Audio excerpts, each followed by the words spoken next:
Okay, should just take a couple of seconds. Here we go. Good morning, Adam. How are you? Good morning, Simon. I'm very well. How are you? We are fantastic, actually. Absolutely great. It's obviously all starting to motor on. The bounce is still looking robust, isn't it? There, I know that you will see some other sides of the business, which we'll obviously come on to it in a little moment there. But yes, Yeah. in general, it's looking good. So. We're really, really pleased for you to come on the show today. Thanks, Adam. And I think it's a really, really important, obviously, area of the of discussion we're talking about today, because, of course, everybody, no matter whether they're thinking about it at the moment, is going to exit this business in some way, aren't they? They are going to, they're going to leave in less than salubrious manner, or hopefully as part of a structured sale, obviously having got the fair rewards for a lifetime of obviously of graft. And so we're going to just touch on those subjects with you in terms of your vast experience, because I think it's fair to say, I looked at your bio again, and we've known each other many years, but where I used to know you initially was when I used to come to your excellent training sessions, because, of course, I needed to be able to bluff people that I understood estate agency. I can say thank you to you that you helped even a duffer like me make it in this industry. So you've got a big fan over here anyway, just on that basis. Well, thank you. No worries at all. The title of the show is that we're going to be talking about how to buy and sell a lettings business, but we are going to bounce around and talk about sales businesses as well, aren't we? And just the state of the market. Now, I mentioned that you were doing training, and I think it's fair to say, isn't it? As you've been in this industry for 40 years, and that's how you started, but you've deviated more and more away from the training side because this has become just such a red hot area, hasn't it, in terms of this merger? Yes, I've sold businesses for 25 years, but it's become a bigger and bigger part of what I do in recent years. So I still do some training for my long-standing clients, but the great majority of the work, I've now got 7 people, 7 staff on the mergers and acquisition side of the business, and that very much is our main focus now. Yeah, that's okay. That's interesting. So can we start off with kind of buying the businesses? Because, of course, that's a lot of companies at the moment. Look, none of us have gone into this lockdown willingly, and it's all the normal caveats about how terrible it is. But it is true that this sort of scenario creates opportunities, doesn't it? And that there are many people out there at the moment that are looking to grow their businesses, and this is a particularly hot out there in that respect, isn't it? Do you want to just elaborate a little bit on that? I will, Simon, and I think the fundamental thing is that letting businesses have performed remarkably well despite the lockdown. And if you've got a managed letting business, the tenants are in the property, and for the time that they're there, you'll get £51 a month every month that they're there without any problems. Most of the tenants are still paying their rent. And although letting businesses have had fewer move-ins over the period of the lockdown, they're now very quickly making up for lost time. And most letting businesses are trading at 90% or better of their previous fee levels. So that is seen as a really good recession-proof income. And because of that, the demand for good letting businesses has increased since the lockdown rather than reduced. And we've got sales agents who put some money aside in the good years and are now using it to buy up letting turnover to replace any lost sales turnover. So that there's been a lot of people buying for that reason. And we've got existing letting agents who know that if they buy an extra couple of £100,000 of turnover and drop it into their own office down the road, they will make £100,000 pure profit on that, which just makes their business so much more profitable and more efficient. So there's a lot of consolidation going on. There's a lot of sales agents wanting to increase and grow their letting business. And it's interesting, when you look at the businesses that are still doing well, they are the businesses that are 50-50 sales and lettings, or more lettings than sales. And the ones that are having a more difficult time at the moment is the sales only businesses. So, lettings is suddenly in tremendous demand. I mean, everything you said there, it makes perfect sense. But the one thing that I can't get my head around is, when are some agents going to learn? After the last recession, where obviously it was again lettings that largely, took businesses through that. It was obviously sales fell off the side of the cliff. You've got a steady income stream from lettings. A lot of people said, "Oh, we're going to build and develop the lettings business," but why do you perceive that some, quite mid to large size businesses don't have the kind of lettings businesses they deserve at the moment? Yes, and if you are a business that gets 90% of your revenue from sales and 10% from lettings, you are very vulnerable at the moment. Yeah. And I think the reason that those firms didn't grow lettings after the last downturn is, number one, it's actually quite expensive to buy letting businesses. So there's the cash flow issue. Number two, it takes a long time to build a letting business. Because landlords are very loyal to their agents, and whatever you offer them, they have a tendency to stick with the agent that they already have. And even if they do want to change, they won't change agents until the next change of tenancy, which would easily be a year ahead. So it really is quite hard and quite expensive to build a letting business from scratch, which is why they sell for such good prices. So there's a big difference between knowing that you should expand lettings and being able to do so. And I think the final thing is that lettings is not a business you can dabble in anymore. And unless you understand the rules and have got an ALA qualified letting manager, that can make sure the business is compliant, people who are dabbling in lettings are making terrible mistakes with enormous potential fines. And it really is no longer a business for amateurs. Yes, I mean, that's just very true, isn't it? With compliance and everything now, it's becoming a logistical quagmire, isn't it? And indeed, oh, it's absolutely terrifying. I did an article on this for one of the trade magazines recently, and I said it's a little bit like being caught for doing 31 miles an hour in the 30-mile-an-hour limit, and the police, confiscating your car and crushing it and putting your eyes out with a red hot poker so you can never drive again. And the fines for tiny mistakes are just terrifying. And I think that's what's motivating some of the smaller letting agents to get out, is they're just too frightened of the compliance burden. That's really. By the way, it's still too soon for me to be able to talk about doing 31 in a 30. So I'm not I'm not able to relax on that just that. Yeah. You're still on your 11 points, are you? Yeah, I absolutely am. So that's really interesting. So is there because you do a huge amount again, which we're going to talk about in terms of consultancy with agents, not just at the point of sale or indeed purchase. Is there in your mind a sort of number in terms of the managed properties where it makes sense, where it really starts to deliver value? Is it 100 properties, 200 properties? I know that it depends on the rental and everything else, but is there a barometer in terms of where a lettings business starts to kick on? Well, it is almost impossible now to run a letting business that does less than £100,000 a year.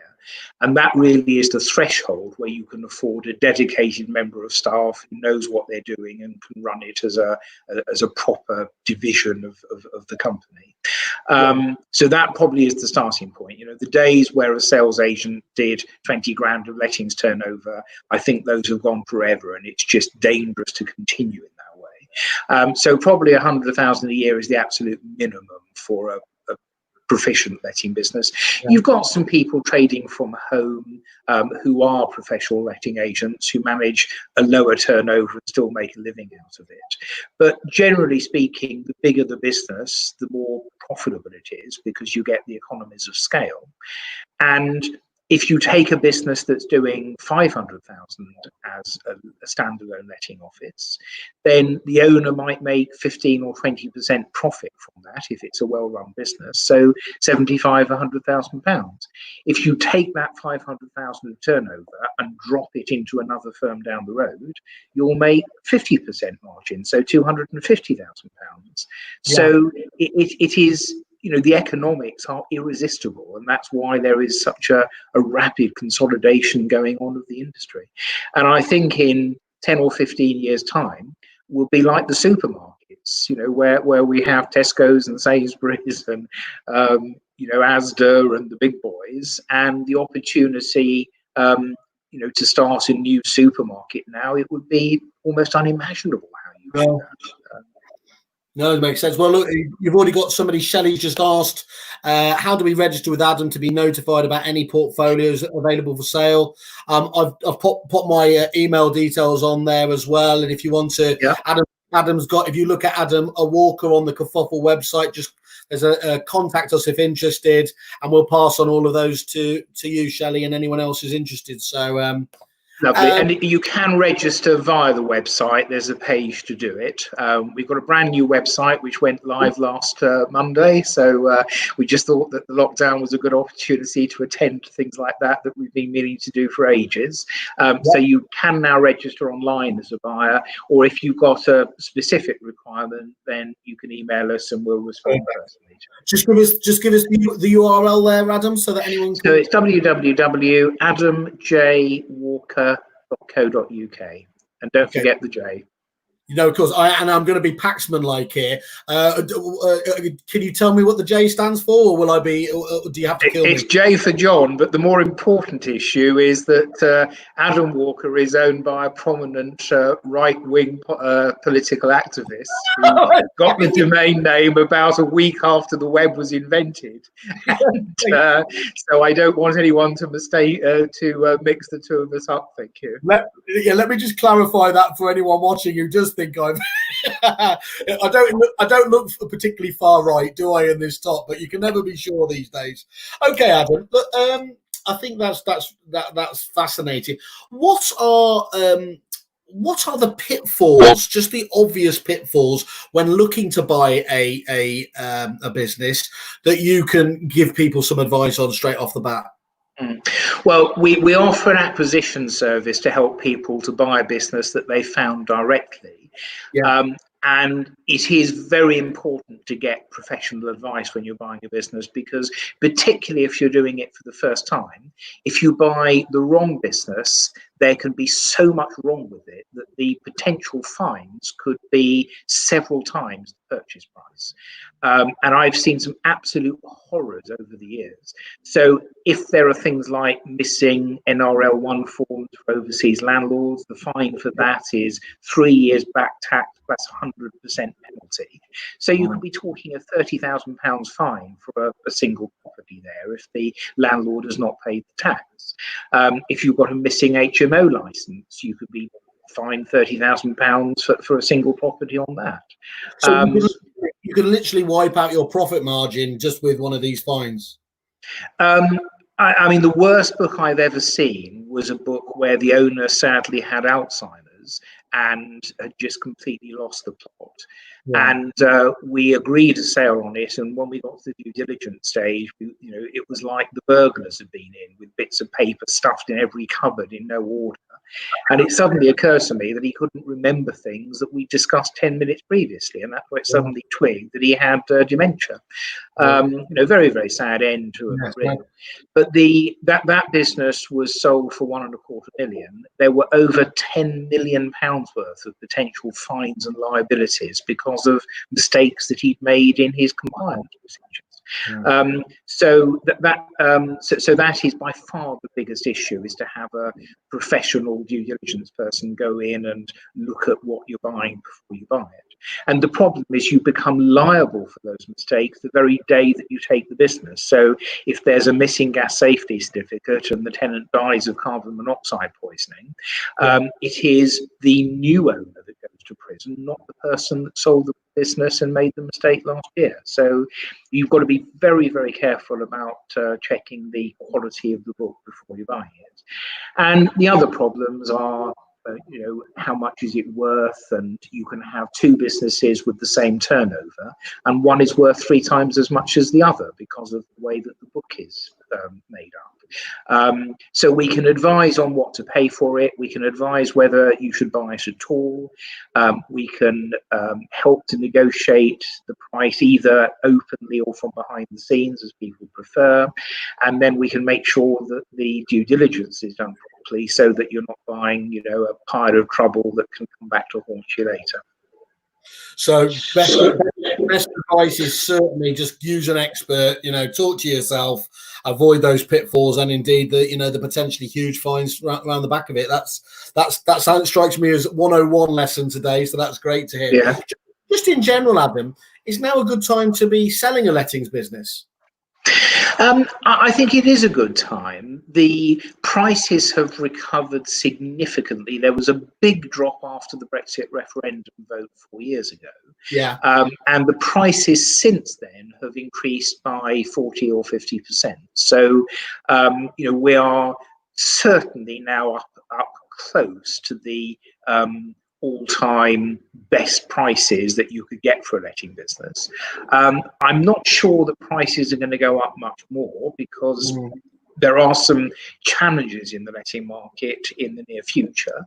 There could be landlords leaving because of the economic climate. People might get into financial difficulty and need to sell. The compliance burden and the cost of complying with it is getting greater with every day.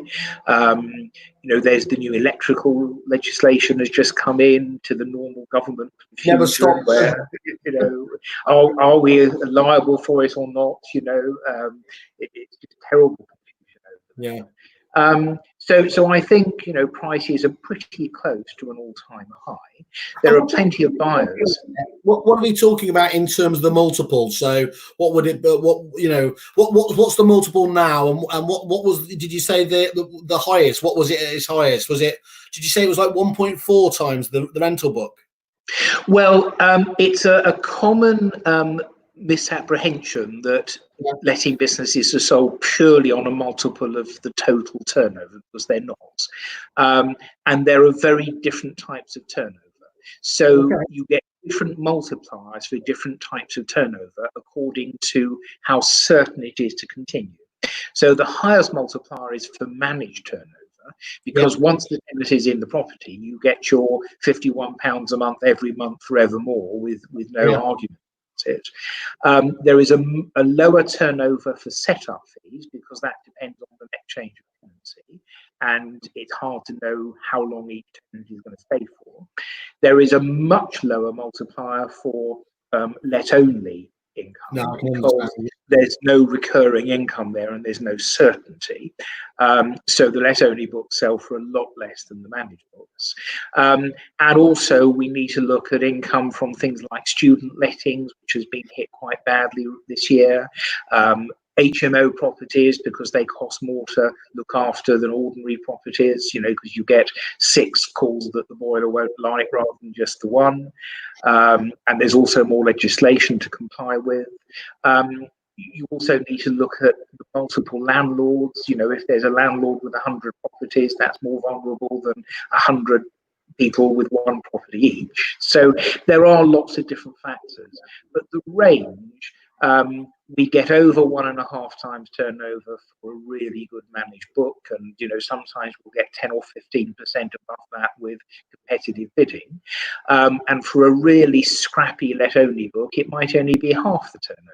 But there is a big range on that scale according to the quality of the book that's being sold. Okay, that makes perfect sense there. And ditto in terms of the sales business is now. I think we spoke literally just before lockdown, didn't we? And you said that the value of sales businesses was really at an all-time low, and therefore a tremendous time to buy. Is that still the case?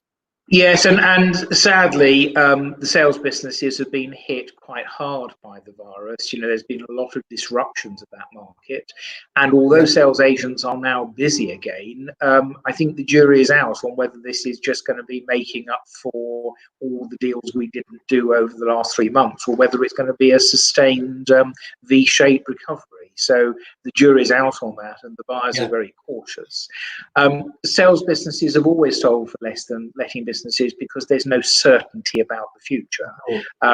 You can be the best estate agent in England, then the virus comes along and suddenly your income collapses. Whereas with lettings, the income continues regardless. So they've always been worth less than letting businesses, but the disparity between the prices at the moment is the greatest I've ever seen. And if someone is feeling brave, buying a sales business at the moment would be an absolute bargain. They would be at the moment selling for maybe a quarter what the normal price would be. Maybe less than that. So there are some real bargains to be had for the brave. And a lot of people who've made a lot of money over the years have gone in and done things that are the opposite of what everyone else is doing. But my advice to anyone selling a sales business would be, if you can, delay that sale for the time being and wait for the market to recover. Yeah. It will do at some point, because the market is cyclical, and we will get back to better prices at some point in the cycle. Are you able to quantify the actual rhythm of that cycle? How long in general does it take to change? Can it just flick like that, or does it normally takes kind of a year or two to switch back again? Well, it's normally, the cycles in the housing market tend to run at sort of 8 or 9 years. If you look at the previous boom and bust, this is my 5th downturn in the market in my career. We had a very long good period, which ended very suddenly in 2008. And if you remember, Gordon Brown said that he'd abolished the cycle of boom and bust in the economy due to his expert stewardship of the economy as the Chancellor. So we had a very long cycle then. But what happens is that prices grow and grow and grow.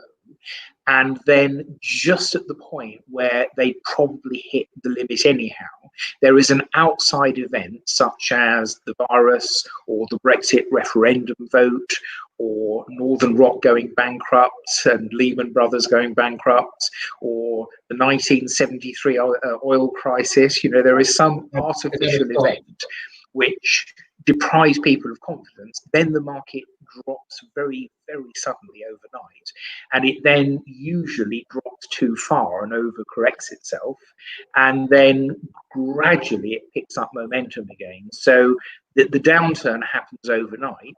The recovery often takes a year, 2 years, 3 years. The 2008 recovery was very quick. In London, we were back to previous prices in 12 months. The 1988 downturn took 4 years for prices to recover. So every recession is a little bit different, and I think all the experts at the moment are wondering what the recession recovery is going to be like from the virus this time. But no one really knows, because we can't say, well, last time we had a pandemic, this is what happened. Which is why people are just waiting to see. But we all hope it's going to be an artificial recession and a rapid recovery, but we're just going to have to wait and see. For my sins, I've got an economics degree, and I haven't got a Scooby-Doo what my peers are saying it's going to happen. So they don't call it the dismal science for no reason. Well, I learn something new about you every time I speak to you, Simon. So there you go. So there we are. That my bronze swimming certificate. I'm very proud of. So, you mentioned outside forces, and of course, we're in the middle of the biggest one at the moment. That's people simply haven't been, as you said, everyone has a different flavour. How has the virus impacted on values? On the value of businesses, well, on the value of letting businesses, if anything, they've gone up rather than down, because it's seen as good recession-proof income. There's not been a huge rise, but there has certainly been a hardening of the prices for good managed letting businesses. We've just had a big one that we sold in East London, and we had 4 people competing for it, and it went for 12% over the guide price, which was, astonishing. Wow. But the value of sales businesses has just fallen off a cliff, and I'm not quite sure when that's going to recover. And interestingly, the value of let-only businesses has been hit hard, because there's no recurring income. You only get the transactional income when somebody moves in, and outside of London, there are no renewal fees in most businesses, so you get nothing until the next change of tenancy. Yeah. So can you give us a bit of flavour around, based on the different size of the business, how many bidders would you expect to be competing for a business at the moment? Well, we would normally have 5 people competing in the first round. Yeah. And we think 5 is enough to get a good competition going, but we don't want to expose it to more people than we have to. And then if one of those 5 drops out, we'll put another one on in their place. So what we're trying to do is to get 5 horses to the finishing line at the same time. And then when everyone's ready, we'll set a closing date for offers. We'll ask them to make their best offer in writing, so we could look not just at the headline price, but all the other conditions as well. You know, what are the payment terms? How long have you got to wait for your money? How much is paid up front? How much is deferred?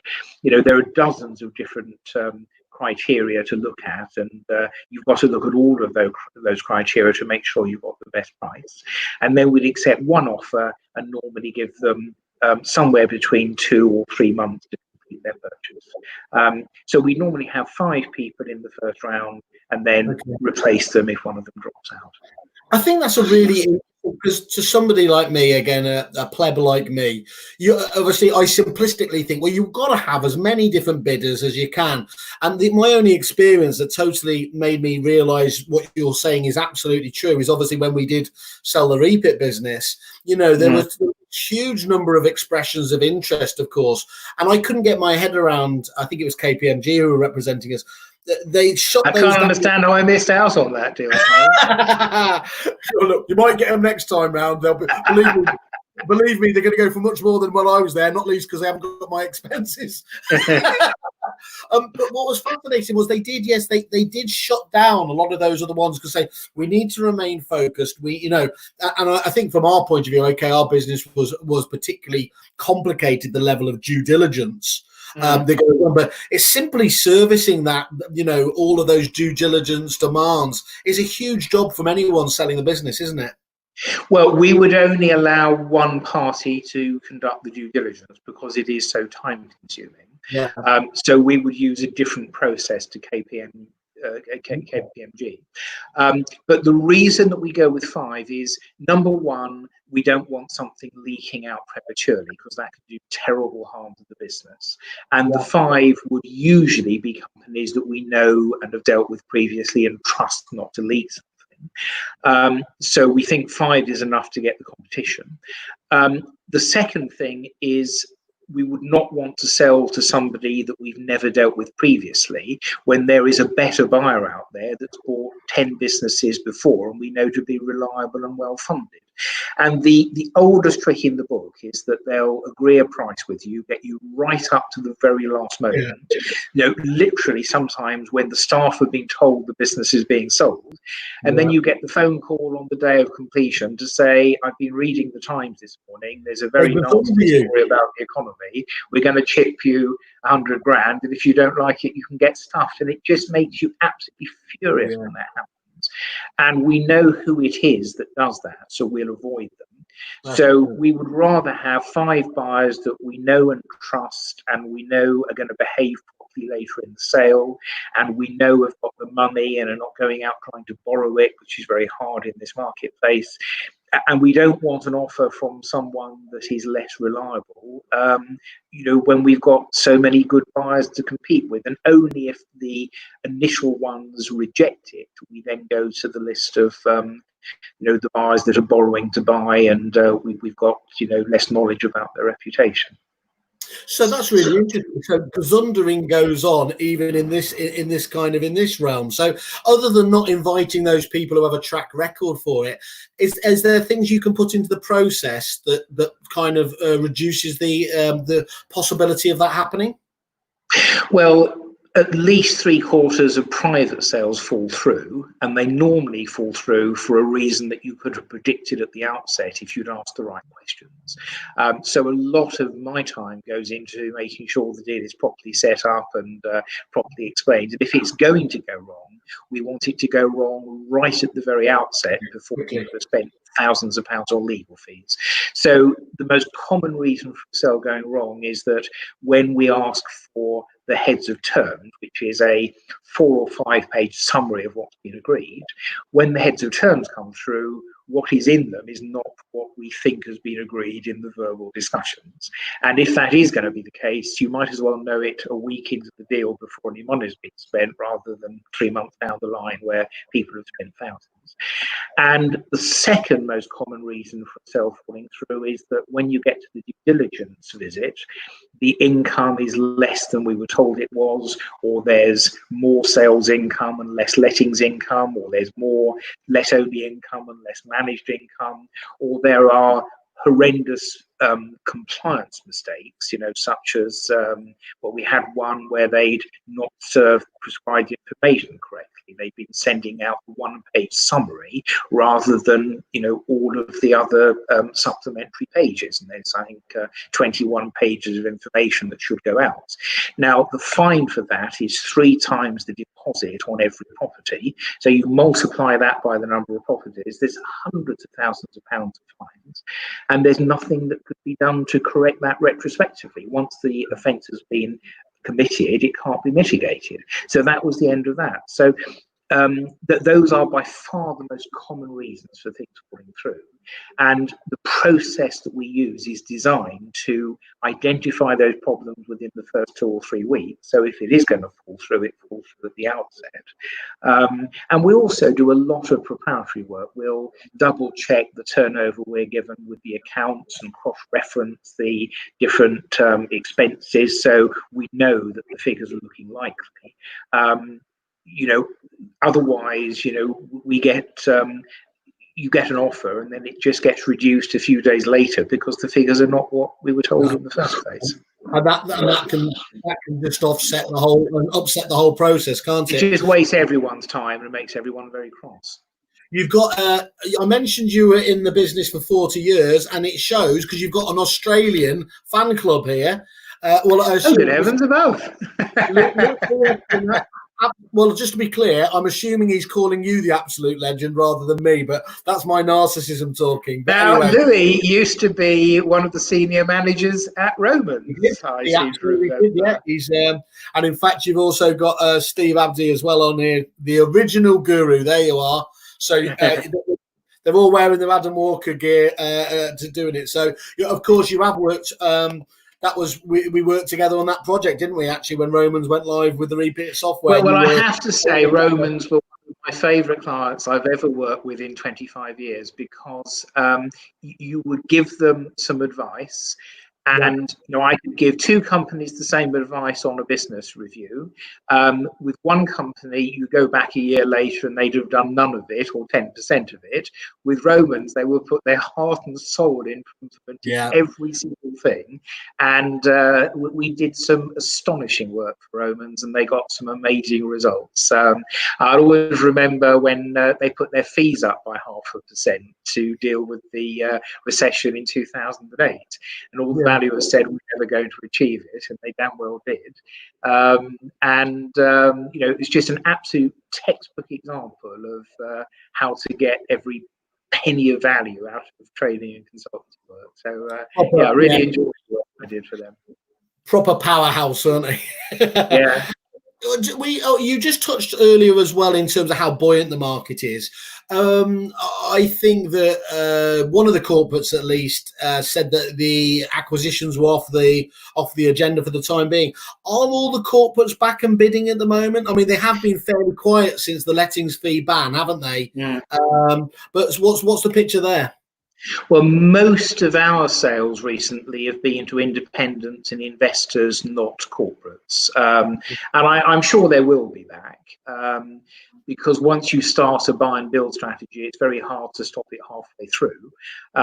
So I'm sure they will be back soon. Some have returned to the market already. I'm sure others will follow. But, it is interesting how volatile the market is for buyers. And you can go to a buyer one week and they're behind their target for acquisitions and desperate to buy anything and paying great prices. And then a few weeks later, they've made some good acquisitions, they've spent their budget and they've lost their appetite and are making really mean offers on things. The appetite from each of the buyers does change literally from week to week. And certainly for the last year, the great majority of our sales have been for independents and investors, not the big corporate chains. That's really interesting. Just at the moment, how long does it take actually for a sale to go through? And has that length of time changed? Is it now quicker to do deals? Is it taking longer? Can you just elaborate there? The length is about the same as it always has been, and it normally takes us between 6 and 8 weeks to run the marketing competition and get the best price agreed. It takes a couple of weeks to do all the anti-money laundering stuff, and before a business can go on the market, then we've got to anti-money launder the owners, in a proper way.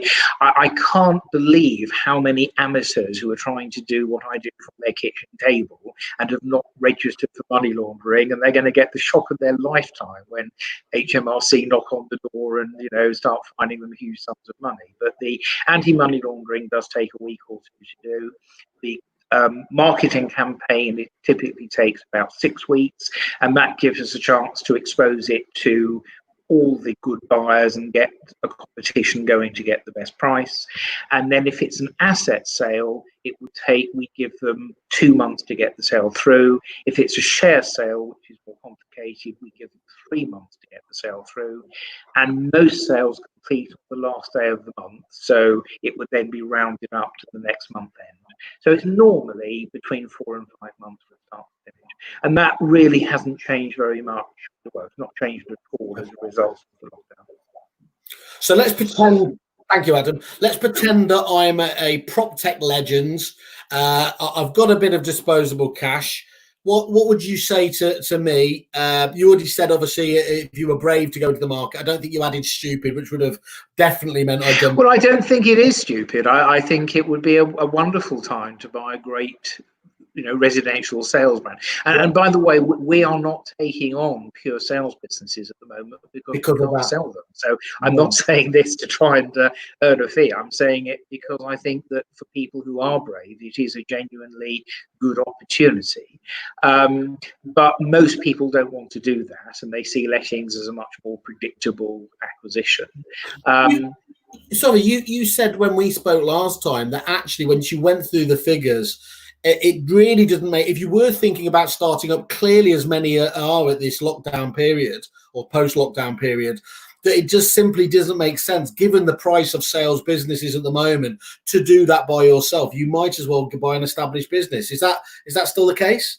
It's much cheaper to buy an established business because when you look at the cost of a cold start, and you look at the premises and the fit out costs, and the big issue is the 6 months that you're paying salaries and marketing and all the other running costs before any money comes in. Because, however good you are, it takes 6 months to get a house onto the market, get it through and start getting some fees. So you look at the cost of the cold starts, and you can go out and buy a sales business for its pipeline value. So, and then you get all the stock free of charge, a ready fitted out office. I mean, why on earth would anyone want to do a cold start when businesses are as cheap as that? And look, I mean, one of the biggest things, of course, is if a business has been going for many years and hopefully it's relatively shipshape, you, of course, get the database of past clients as well, don't you? To be able to, there's so much value locked away in there, isn't there? To be able to... There is. I mean, where I was brought up, there was an estate agent who was the absolute market leader when I was, a child there in the 70s and early 80s. And his business shut down in the 88 recession. And about 15, 20 years later, his son opened under the same name and became the market leader overnight, right. Because people still remember that name and that brand from all those years previously. So there is value in sales business.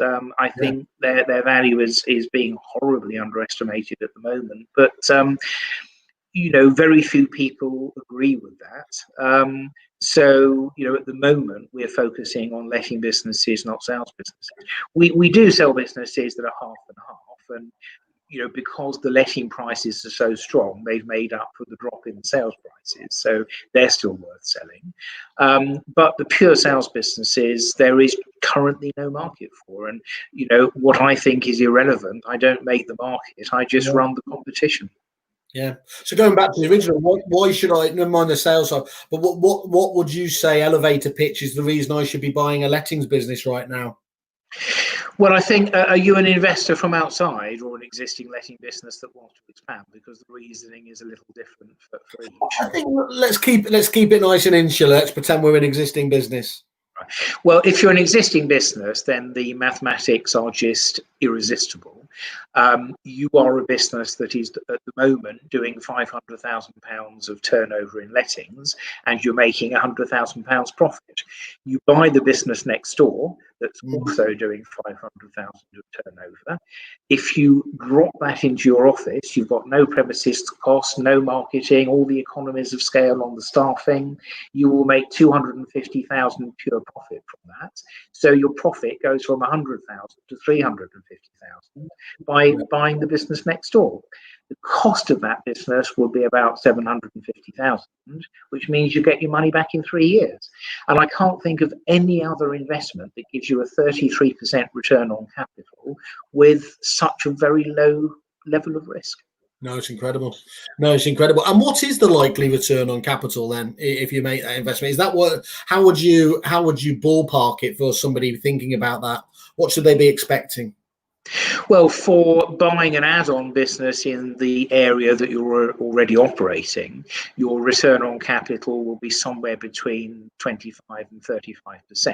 That would be typical. And that's, a very predictable process. If you're buying a standalone business in a new town, then the return on capital will be less than that. Okay, and what are the common pitfalls again? You've mentioned a few now, but what are the ones that people make most often?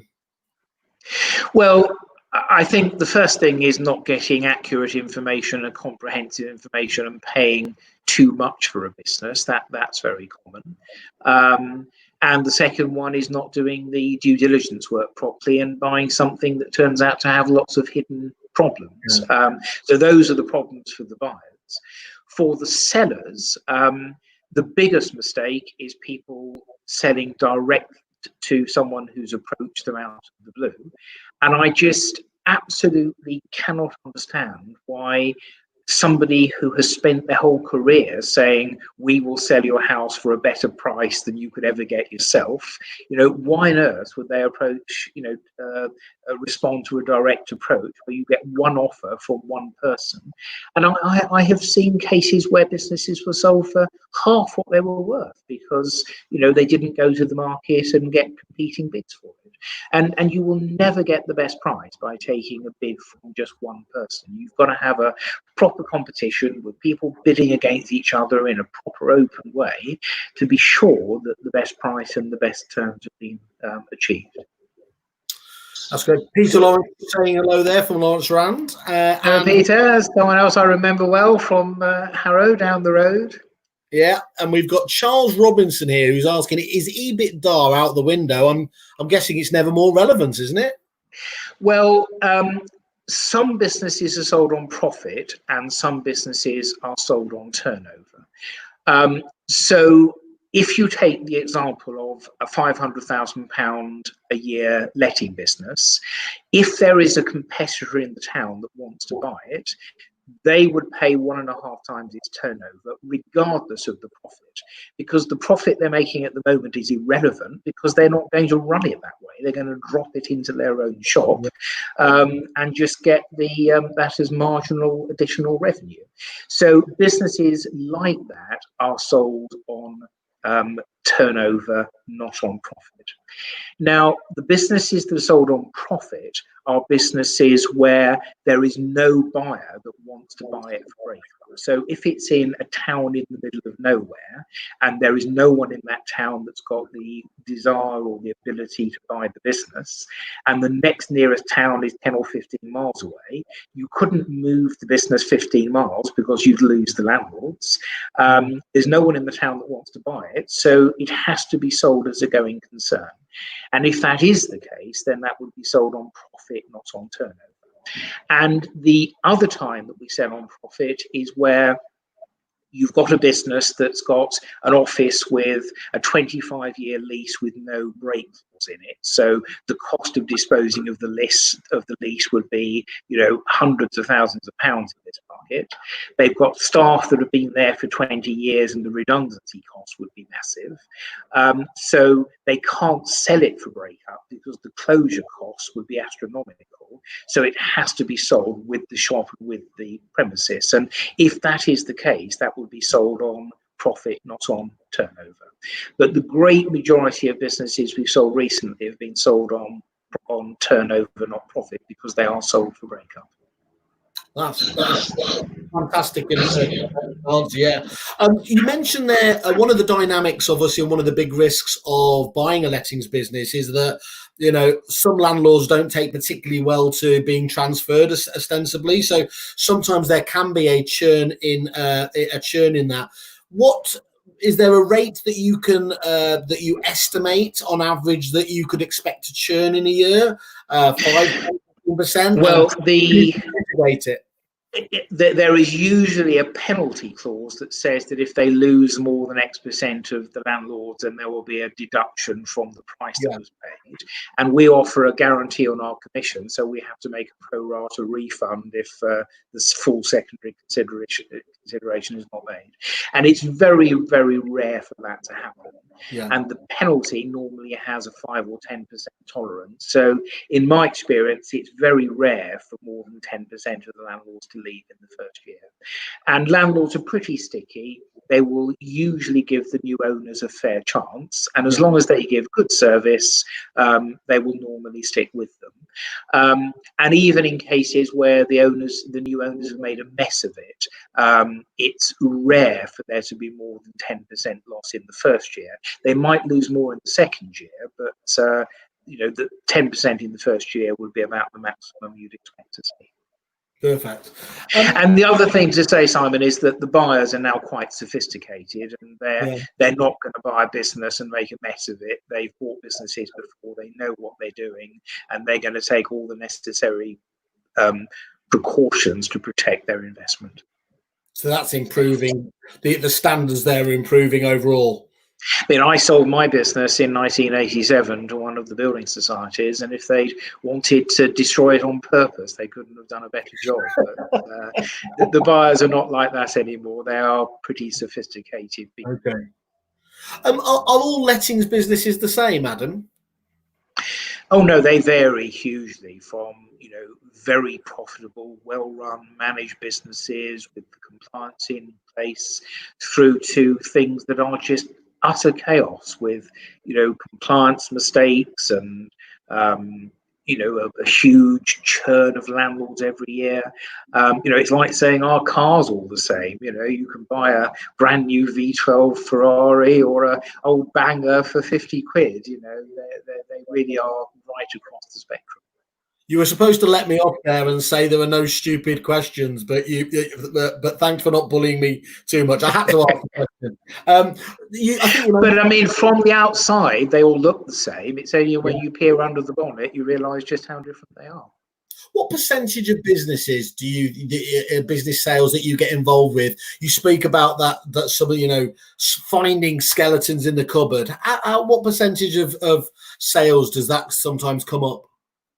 Well, we normally spot them before they go to the market, and there's quite a few that we just won't take on because, frankly, they're just a load of trouble, and we don't think they're ever going to get through due diligence, and it's just a waste of our time and a waste of the buyer's time and a waste of the owner's time when things are as bad as that. So I will often say to them, look, we can't sell this in its current condition.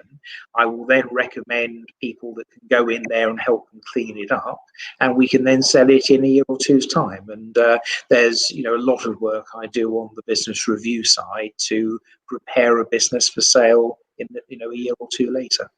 So that's a really interesting service you do provide, isn't it? So talk us through. This is getting essentially the business shipshape for sale, isn't it? So that you're not doing it all at the 11th hour. Could you just give a bit of a brief overview of just how that works? Yeah, so people often come to me and say, I'd like £1 million for the business, and I look at it and say, well, it's only worth $500,000 at the moment. So I say, well, if that is not enough for you, let's look at what the business would need to look like to be worth the £1 million that today the business, looking at what they're doing, and then do a very detailed business plan that sets out where they are now, where they need to be, and all the strategies for getting there. And that would typically be 20 or 30 pages. And then I'll leave them to implement those strategies with a view to selling the business for more money a year or two later. So at any one time, I've got 70, 80, 100 businesses working through that process. And then they sort of pop off the other end, a year, 2 years, 3 years later. But if people come to me and say, I want to sell the business tomorrow, it's too late to make those changes. A lot of them do take a year or 18 months to work through the system. And you can literally double the value of a business if you take the right steps in the 2 or 3 years before you sell it. Is there an optimum period of time to prepare for sale, or can you be too early to start that process? No, not really. The earlier you start, the more things there are you can do. But most people have horizons of no more than 2 or 3 years. So, I have had people who've come to me and said, I'm 50, I want to retire at 60. What can we do to get the business in good shape over that period? But that's quite rare. It's normally they come to me and want $1 million. It's only worth $500,000, and we've got to show them what to do over a couple of years. Yeah, I love the idea that even though they might not be thinking it at the moment, getting yourself, first of all, it's a great exercise anyway, isn't it? Improving your business and getting it fine tuned. So that kind of cradle to grave element for the business of working with someone like yourself, I can see why that's such an attractive thing. And I don't think there's anyone else that does that, because, before I did this, I was a partner in my own firm of estate agents, and then I was managing director of Norwich Union Estate Agents. So I have run a major chain. I do understand the business. I don't just know how to sell them. I know how to make them more profitable. So there's really no one else that can help to grow the value of the business, prior to a sale. And a lot of the things are counterintuitive. But even if you're not selling, it would increase the profit, and that's a good thing. You've got yeah. Well, you don't have to convince me of your skills. I still use your valuation pyramid to. The triangle. Out of triangle, iterative improvement. I love it all. Even before it became popular for, was it Dave Brailsford of the cycling team? You were practicing that for ages, weren't you? Well, I mean, Repeat was a fabulous business in its day, and you went into a market where the software systems that were available at the time were pretty tired and awful, and really did set the market on fire. And that system is still head and shoulders above the others to this day. Yeah, I think it's an exciting time for them.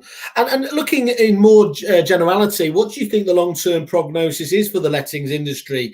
Clearly, we've seen a massive long-term trend for more people doing rentals. Where do you see it going?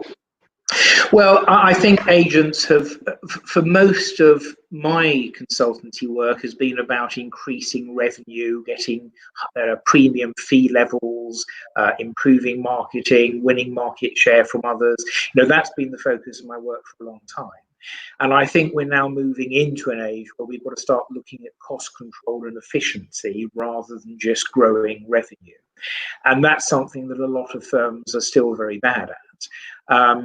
And, I've got some clients who've got, a property manager for 50 properties. I've got other clients who've got a property manager for 250 properties. So just look at the potential for the economies of scale there. I've still got clients who are using very old-fashioned systems, that repairs are dealt with by telephone calls rather than being automated, with the online software systems. So there are tremendous opportunities, I think, for people to improve their efficiency. And one of the benefits of the virus has been to show that people can work from home very efficiently, and that if the office is closed, tenants can still get their repairs done. They don't have to come in and spend an hour telling you why their toilet won't flush and how they tried to mend it with a paper clip and how embarrassing it was when their girlfriend came round and the toilet wouldn't flush. They get online and send you an email, which saves everyone hours. So I think, there will be new ways of working. I think working from home for part of the week will be something that we continue with. And I think that's where letting agents are going to be making their next profit gain, is by having a more efficient system, automating tasks, and cutting some of their salary costs. Yeah. It just occurred to me there, I don't know if you've sold any of them or looked at valuations. Is there any differential in the type of agency? And what I'm getting at here is, would a traditional agency have a lower multiplier than, for example, an online agency or a hybrid agency? Some of the other brokerage models and things like that. I know that obviously the online agents, the very prominent ones, have a bit of pixie dust or they did do, in terms of obviously being seen as the next big thing. But in general, should there be a reason for differences in valuation? Well, it's all about the certainty of the future revenue. So if you go outside an estate agency, a dental practice would sell for maybe 8 times profit because people are very loyal to their dentists, and a veterinary practice might sell for 7 because people are very loyal to their vets, and a letting agent on profit might go for 4 or 5 times profit, whereas a sales agent only for 1 or 2. So it's all about the certainty of the future revenue. And I think the fact of the matter is that the online agents have yet to prove the longevity of that model. The jury is out. The only online agent I sold was Hatch, which we sold about 3 or 4 years ago. Adam's business, yeah. That was the one. And Connells bought it because they were curious to see whether it had a role to play alongside their traditional business. Yeah. And they ultimately decided that it didn't. But for what they paid for that business, even though ultimately they shut it down, it was a lot cheaper than going out and starting an online business from scratch, like Countrywide did, and then finding that all the technology ended up in the bin afterwards. So I thought that was actually quite an imaginative way of looking at things. And it does seem that the online agents have hit a certain market share and are struggling to get above that market share. But as far as online and hybrid is concerned, I think it's a bit of an artificial distinction. I think what we should be talking about is full service and discount service. Yeah, and whether you've got a high street office or an office on an industrial estate, it doesn't matter. The competition is between people who offer a very proactive service to getting houses sold, with phoning applicants and working hard with phone calls to persuade them to view things, and the agents who just stick it on the internet and wait for someone to buy it. And that really is what's playing out. It's not high street versus non-high street. Yeah, so it's ignore the taglines again, as you would expect someone in your position. Look at the fundamentals, essentially, isn't it? And the other interesting thing is how good the online agents have been at online marketing and getting the best from Google and their websites and everything else, and how poor many of the traditional agents have been. And that, I think, is where the high street agents can learn a great deal from their online competitors. Have I lost you, Simon? You seem to have disappeared off the screen. I'm not quite sure. Don't worry, I'm back. You're back, okay.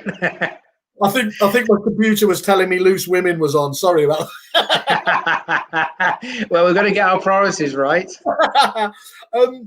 Just on one other thing. How you mentioned a number of different issues that come up, obviously there. How do you mitigate those when they come up? I mean, obviously each issue has its a slightly different solution, but in general, how do you mitigate any that do come up? Well, if we look at things like the turnover, the first thing is we double check the turnover against the accounts before we go to market and make sure that the figures are accurate in the first place. But we do sometimes get caught out because things have been misreported in the statutory accounts, and the statutory accounts don't always look at the difference between management income and setup fees, which is an important differentiator in the price. So if that does come up, then we need to renegotiate and say, look, the information you gave us was inaccurate. The buyer is not being a thieving scumbag by trying to reduce the price. This is a perfectly valid response to the change in the figures that we have discovered. And just trying to keep the temperature down and making sure that people negotiate on the facts, not the emotions. Yeah, which is very difficult to do sometimes, isn't it? Well, the hardest time to do that is in the partnership splits, and we've had a spate of those recently where people have fallen out over their response to the virus and how their business should respond to it. And I had one that overran this morning, which I did just before this, where there's 5 partners who work together happily for 30 years, and 4 of them want to cut the costs and shut an office and cut everything to the bone and batten down the hatches ready for the downturn. And the 5th one, who I'm dealing with, says that it's immoral to make people redundant and do these things when they've got £1 million of cash in the bank. His partners say, well, just because we've got cash in the bank, we shouldn't waste it by pursuing strategies that are guaranteed to create a loss over the next few months. I hear that Richie Sunak, the Chancellor's, having the same conversations. Well, I wouldn't envy him his job at the moment. No. So give us the elevator pitch then, Adam. Why should you sell or buy through a broker? Or particularly through me, of course. I was going to finish off with that, but you. Okay. Well, buying or selling through a broker. If you're buying, we will have made sure that the information is accurate, so you're not wasting your time, and would have made sure that the business is on at a realistic price. We're not going to put something on for 2 million that's only worth 1 million, and we will be pretty sure that the numbers we give you are accurate and comprehensive. And if you're trying to buy directly, you often get a shoebox full of bits of paper or hundreds of spreadsheets that don't correlate with each other. And also, things are far more likely to go through if there is a broker involved, whereas if you're dealing directly with the seller, it's very, very often that sales fall through because of things that should have been discovered right at the very outset. So there's far greater certainty as far as the buyer is concerned. And I can also recommend due diligence experts, accountants, solicitors that will make the process go a lot more smoothly as well. As a seller, you wouldn't sell your own house and you shouldn't sell your own business, because even a bad broker should get more than one person competing for it. And that's how you get the best price, is by having a proper competition where people compete to pay the best price for something. And again, I'll get it through first time, or most of the time, because we know what goes wrong with the sale and can ask the right questions at the outset. And it is just heartbreaking to spend thousands of pounds and 4 or 5 months of your life thinking you've sold your business and then finding it all falls through at the last possible moment. And quite hard to pick up the pieces again afterwards. Well, look, you obviously gave yourself a bit of shout out, but look, I can certainly say, knowing your black book of people, not just that but have actually worked with closely. I know you can't talk about all of them, that the sorts of businesses and very complicated sales that you've done over the years and the figures you've achieved is, it really is second to none. So on that basis, I'm really pleased you've actually come back to us, haven't you? And you've given us a really generous offer for any Kerfuffle members, obviously free to join Kerfuffle. And you have very kindly said you're going to give 10% off that consultative work, and indeed 10% off your normal 3% fee for selling a business. So that's right. Yes. you're not going to find better value than that today anywhere on the internet. So we are really appreciative of that. Adam, I know that you don't, it took me having to bend your arm because you don't have to cut your prices for anyone. So I very much value you doing that, and it's appreciated. And I urge anybody to have a conversation with you, even if it's just to have a quick conversation, because, you're the man in the know on this, aren't you?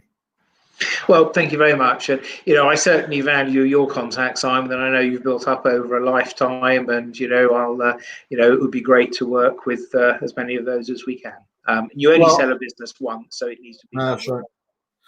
Mine were all my contacts were generated at the bar, but that's a different different skill set entirely.